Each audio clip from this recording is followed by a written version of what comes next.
बागपत जिले का मशहूर गांव रटौल। इस गांव में तरह तरह की किस्मों के आम की खेती होती है। ये इतिहास 1 सदी पुराना है।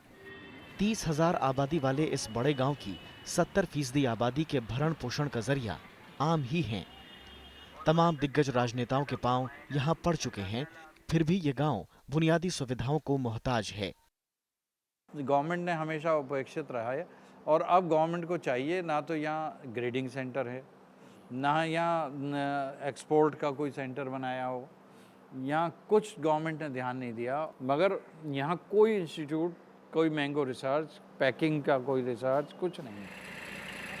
रटौल गांव में 700 प्रजातियों के आम होते हैं, लेकिन रटौल आम की खुशबू और स्वाद का जवाब नहीं।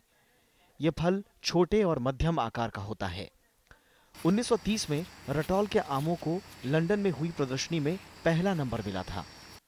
देश के बंटवारे के बाद रटौल प्रजाति यहीं से पाकिस्तान और बांग्लादेश गई, लेकिन आज इस आम का सबसे बड़ा निर्यातक पाकिस्तान है, जबकि जिस गांव से इन आमों की शुरुआत हुई वो अंधेरे में डूबा है।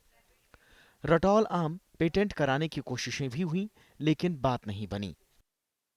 महाराजा रत्नागिरी में अल्फांसो आम डेवलप करने के लिए गवर्नमेंट ने नर्सरियाँ लगाई। इस तरह से गवर्नमेंट का इस आम को डेवलपमेंट करने के लिए कोई योगदान हमें नहीं मिला। सबसे छोटी चीज़ जो है वो कोल्ड स्टोरेज तक नहीं बन सका, और ना ही यहाँ ग्रेडिंग पैकिंग सेंटर कोई है, और ना इस तरह का कोई डेवलपमेंट का वो है।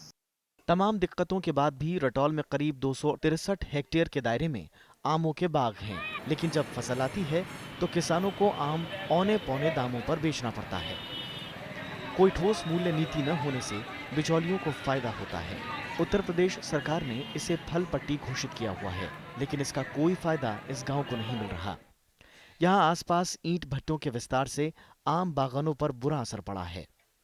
तमाम नई बीमारियां बागों को नुकसान पहुंचा रही हैं। इन कारणों से किसान का आम की खेती से मोह भंग हो रहा है। ये दिल्ली के आसपास आ गया पूरा, और जो है इसका पूरा असर यहाँ आमों के ऊपर, इसके प्रदूषण का इसका पड़ रहा है। इसीलिए ना तो हमारे पास बाग ही रहे, अच्छी वो रही प्रदूषण की वजह से, और ना ही नोएडा, ग्रेटर नोएडा और दूसरे गुड़गांव की तरह यहाँ ना कोई विकास हो पा रहा है। रटौल दिल्ली से महज 35 किलोमीटर की दूरी पर है, लेकिन यहाँ न तो ग्रेडिंग सेंटर है, न पैकिंग सेंटर और न ही प्रोसेसिंग हाउस।